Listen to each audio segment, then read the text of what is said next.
Tu ne sais même plus quand ça a commencé. Ce besoin étrange de dire oui, ce réflexe presque animal, inscrit dans les muscles de ton visage, à répondre favorablement, même quand tout ton corps hurle non. Il y a quelque chose d'envoûtant dans le fait de plaire, n'est-ce pas? Comme si, à chaque approbation donnée, tu signais un pacte secret pour être aimé, toléré, accepté. Et pourtant, ce pacte, tu ne l'as jamais écrit. Tu l'as hérité, transmis, injecté. Pas dans ton sang, mais dans ton système nerveux. Les chercheurs en neurosciences comportementales l'ont bien documenté. Le cerveau humain, lorsqu'il est exposé à des environnements marqués par le rejet, développe des mécanismes de compensation affective.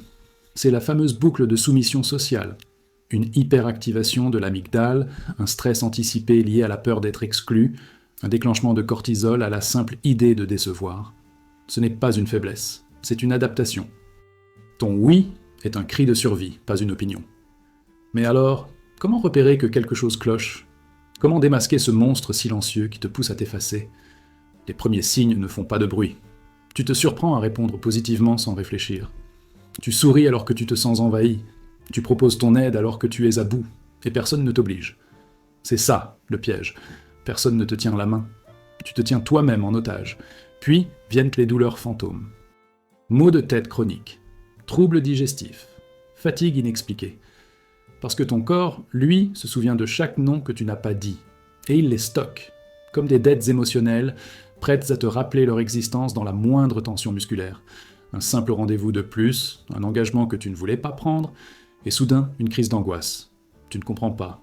Mais ton inconscient, lui, sait très bien pourquoi. Ce glissement, ce passage du subtil au ravageur, il ne vient jamais d'un seul coup. C'est une pente douce, une pente qui commence souvent dans l'enfance.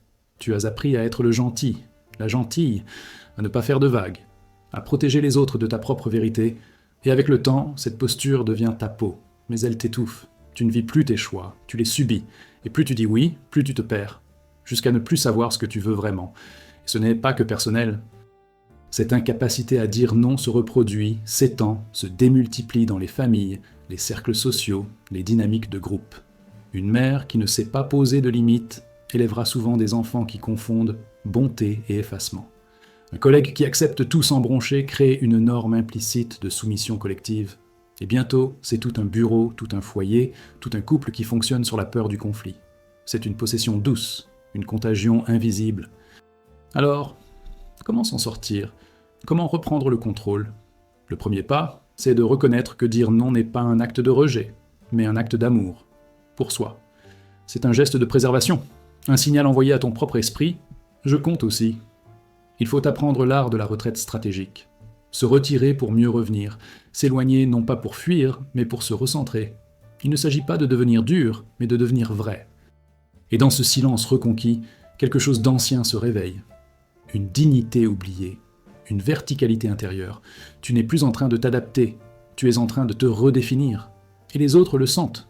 Certains s'éloigneront, parce qu'ils bénéficiaient de ton effacement. D'autres te respecteront davantage, parce que tu n'es plus une silhouette floue, mais une présence pleine. C'est là que tout bascule.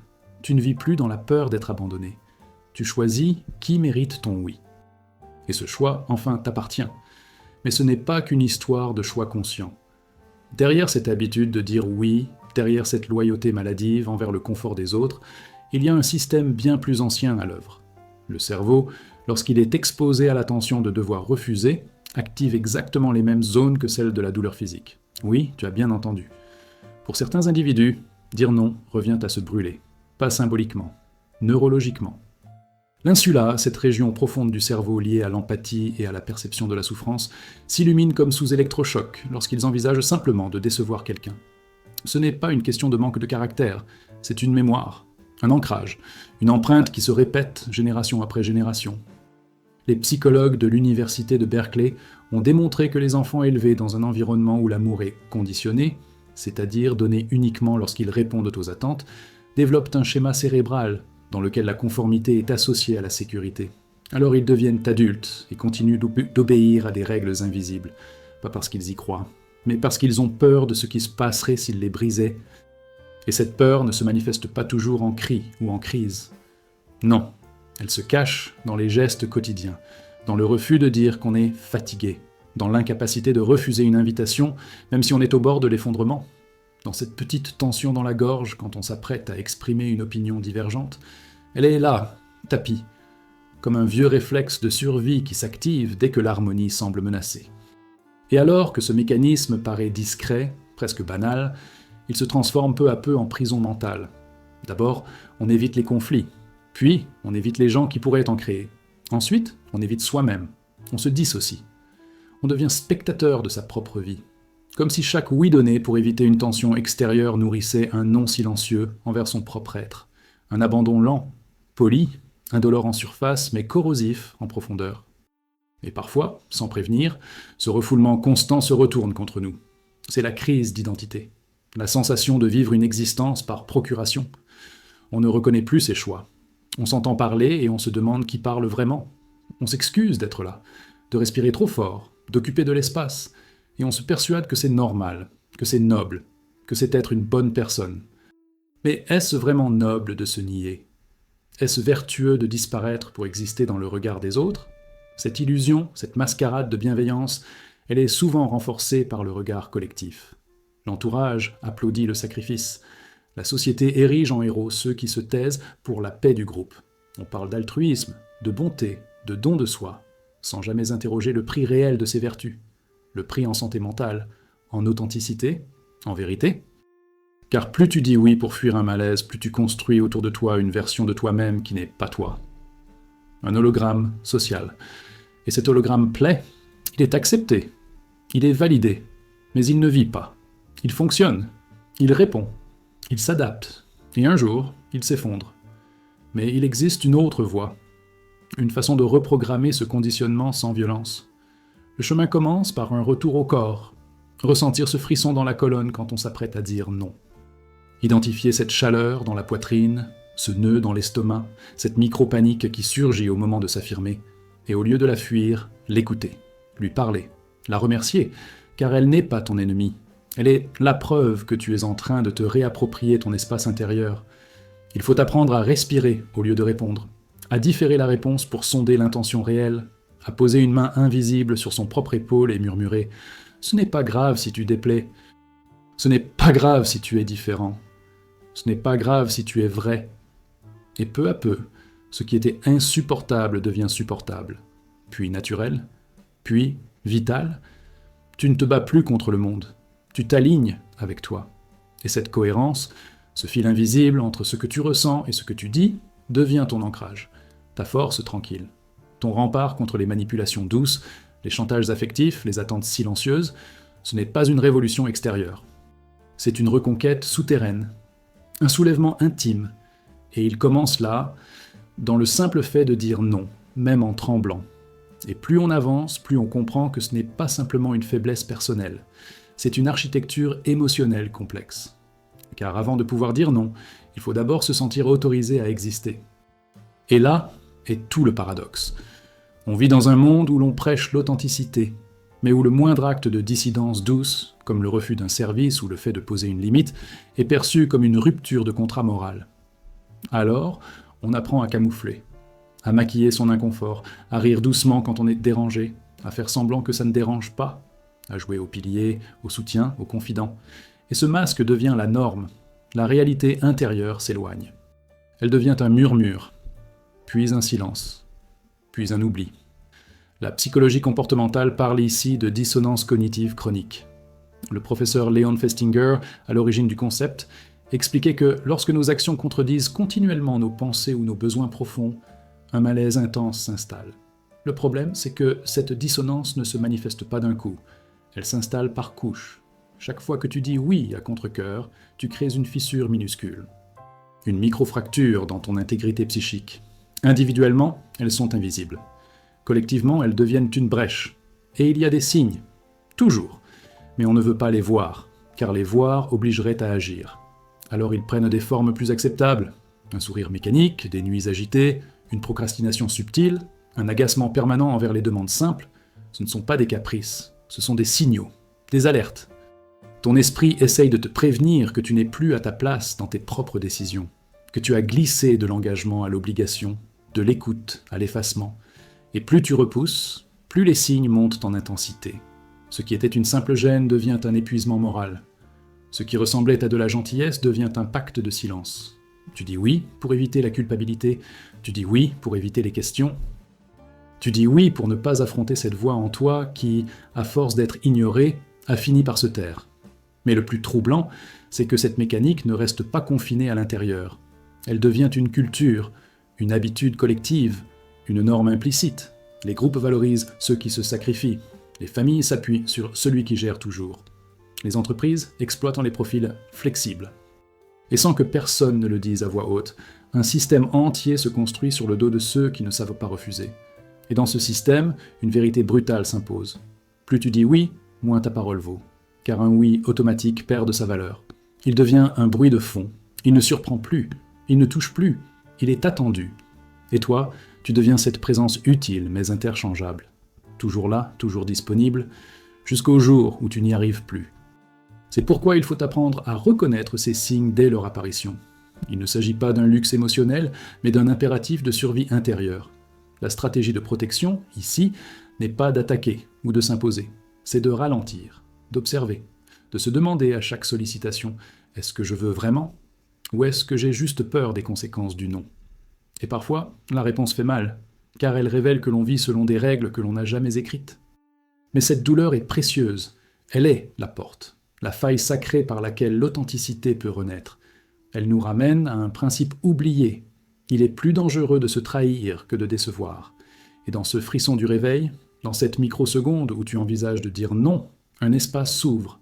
Un espace où tu existes sans avoir à te justifier, où ta présence n'a pas besoin de sacrifice pour être valide, où ton silence n'est plus une fuite, mais une force. Et dans ce calme retrouvé, une question s'élève, doucement, comme un écho. Qui serais-tu si tu n'avais plus peur de déplaire ? Il y a une illusion tenace dans laquelle beaucoup se perdent, celle de croire que dire oui apaise, que céder empêche les tempêtes. Pourtant, ce qu'on appelle harmonie n'est bien souvent qu'une absence temporaire de conflit visible. Une surface calme, mais sous laquelle gronde un courant invisible, puissant, prêt à tout emporter. Car à force d'avaler des refus, de réprimer des désirs, de taire des limites, l'âme se gorge. Et ce trop-plein, tôt ou tard, déborde. Tout commence subtilement. Une fatigue le soir, un manque d'envie au réveil, une tension sourde dans les épaules. On met ça sur le dos du stress, du travail, de la vie. On continue. On se dit que c'est normal, que tout le monde vit ça. On devient expert en rationalisation. Mais le corps, lui, ne ment jamais. Il commence à se manifester autrement. Insomnie, irritabilité, perte d'appétit ou compensation compulsive. Le sourire reste, mais le regard se vide. Les chercheurs du King's College de Londres ont démontré que l'incapacité chronique à poser des limites personnelles est directement liée à une augmentation du risque de troubles anxieux et dépressifs. Le cerveau, exposé à un déséquilibre constant entre ses besoins réels et ses comportements sociaux, développe un état d'alerte permanent. C'est ce qu'ils appellent le stress relationnel latent. Une forme d'auto-agression douce, mais continue. Et puis un jour, sans qu'on comprenne pourquoi, tout casse, une petite remarque de trop. Une demande banale qui devient insupportable. Et là, c'est l'explosion, le burn-out émotionnel, l'effondrement brutal de l'édifice qu'on avait construit pour paraître solide. Les larmes coulent sans raison. La colère surgit sans avertissement. Et les gens autour ne comprennent pas. Ils disent « Mais tu n'avais jamais dit que ça n'allait pas !» Évidemment. Parce qu'on ne crie pas quand on s'étouffe lentement. Ce glissement de la simple gêne à la destruction émotionnelle est presque imperceptible. Il s'installe comme une musique de fond, et plus on est reconnu pour sa gentillesse, plus il est difficile de sortir du rôle. C'est là que le piège devient une spirale. On est pris dans l'attente des autres, dans leur confort, dans leur image de nous. Et chaque tentative de changement devient une trahison aux yeux de ceux qui ont profité de notre silence. Mais ce n'est pas seulement une affaire individuelle, c'est une structure collective. Les familles, les couples, les groupes d'amis, tous fonctionnent parfois selon des pactes tacites où certains donnent plus que d'autres, où certains existent pour que les autres brillent, et cela peut durer des années, jusqu'à ce que celui qui s'oublie ne puisse plus avancer. Alors il s'arrête, ou il fuit, ou il implose. Il faut comprendre ici que le non-dit est une forme d'érosion, pas seulement de la relation, mais de l'identité.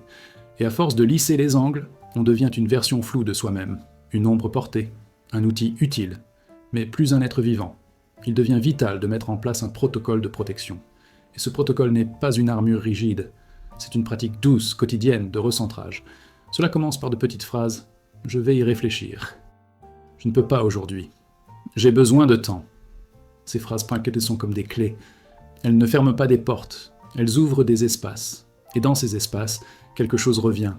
Un souffle, une voix, une sensation qu'on avait oubliée, celle d'exister pour soi, pas uniquement à travers le regard ou les besoins des autres.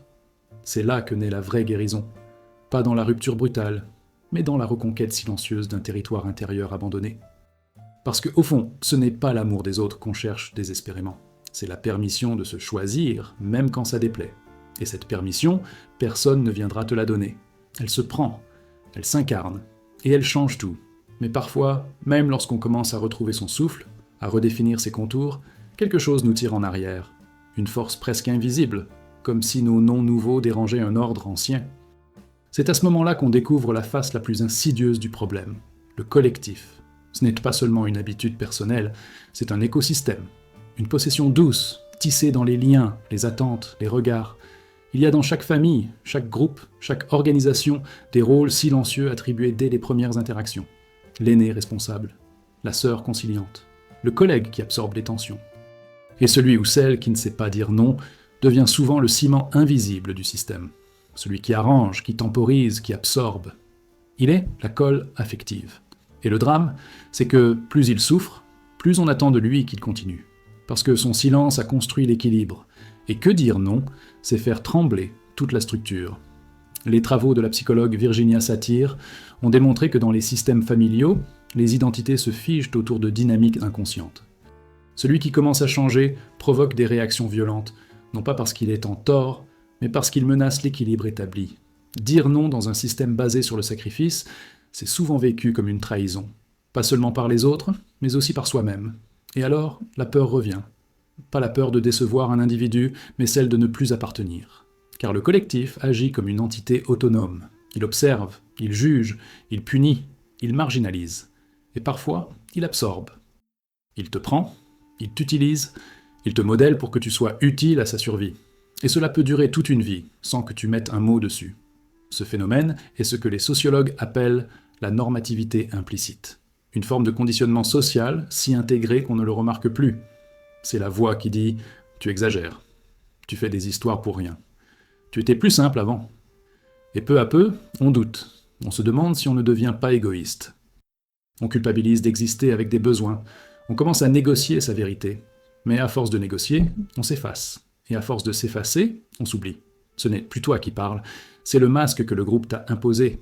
Et même si ce masque est doux, poli, socialement admirable, il n'est pas vivant. Il est toléré, pas aimé. Il est utile, pas libre.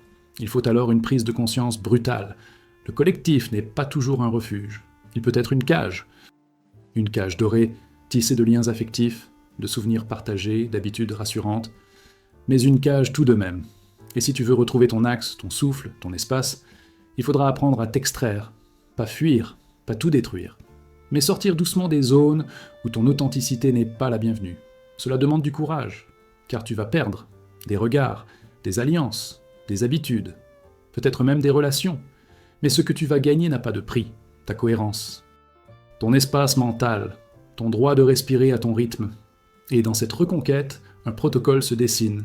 Ce n'est pas une guerre, c'est une discipline douce. Observer les dynamiques, nommer les jeux de pouvoir invisibles, refuser les pactes silencieux, poser des mots là où régnait le flou. Et surtout, choisir les lieux où tu n'as pas besoin de te déguiser pour être accueilli. Car au fond, ce n'est pas de solitude que tu as peur, c'est d'être toi-même et de ne plus être aimé. Mais un amour qui dépend de ton effacement n'est pas de l'amour, c'est une consommation. Et tu n'es pas un produit relationnel, tu es un être vivant, avec des frontières, avec une lumière propre. Et quand tu acceptes enfin que perdre un groupe est parfois le seul moyen de ne pas te perdre toi-même, alors tu entres dans un autre monde, un monde où ta présence devient choix et non devoir, où ta parole devient claire parce qu'elle n'est plus calculée. Et dans ce silence retrouvé, dans cet espace redevenu tien, une phrase émerge, calme, immobile, indiscutable. Je n'ai plus besoin de me trahir pour appartenir.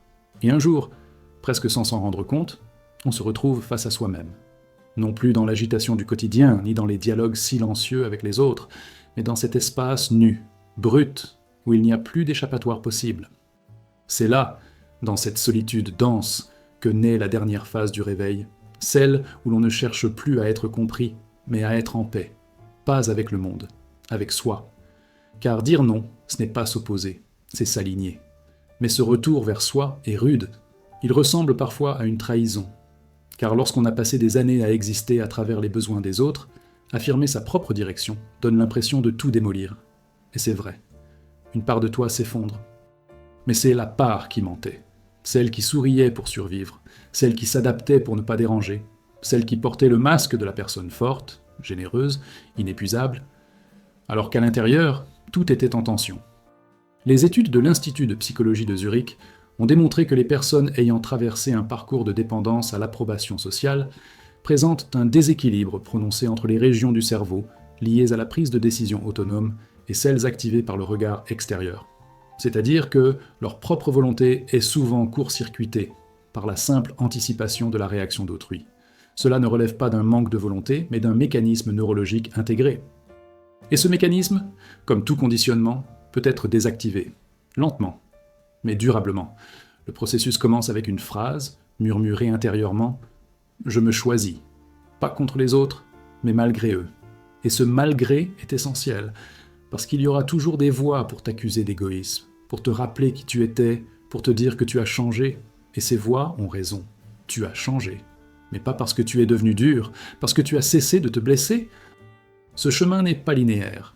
Il y aura des rechutes, des doutes, des moments où tu te surprendras à dire oui par automatisme, par fatigue, par nostalgie, mais chaque non reconquis sera une victoire invisible, une victoire sans médaille, sans témoin, mais qui marquera à jamais ton système nerveux. Chaque refus deviendra une preuve que tu es vivant, que tu n'es plus un acteur secondaire dans le film de ta propre existence, et puis, lentement, de nouveaux liens apparaîtront.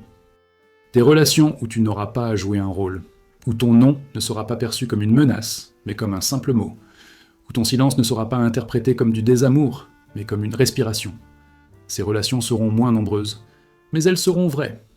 Et dans leur regard, tu verras une chose que tu n'avais jamais vraiment vue avant, le respect. Pas celui qu'on arrache, celui qu'on inspire. Le protocole, au fond, n'a jamais été de fuir les autres, c'était de revenir à toi. D'honorer tes limites comme on honore un territoire sacré. De comprendre que dire non n'est pas fermer une porte, mais protéger ce qu'il y a derrière. Et ce qu'il y a derrière, c'est toi, nu, frémissant, authentique. Alors tu cesseras de te justifier, tu cesseras de tout expliquer. Tu parleras moins, tu écouteras ton corps, tu sentiras venir la pression et tu ne la suivras pas. Tu sentiras monter la culpabilité et tu la laisseras passer. Tu choisiras de ne plus réagir, tu choisiras de rester. De rester avec toi, même quand le monde hurle. Et dans cette immobilité choisie, dans cette présence nouvelle, une voix s'élèvera. Elle ne criera pas, elle ne demandera rien. Elle dira simplement, dans le silence du cœur, « Je suis resté, je ne me suis plus quitté. » Et ça suffit.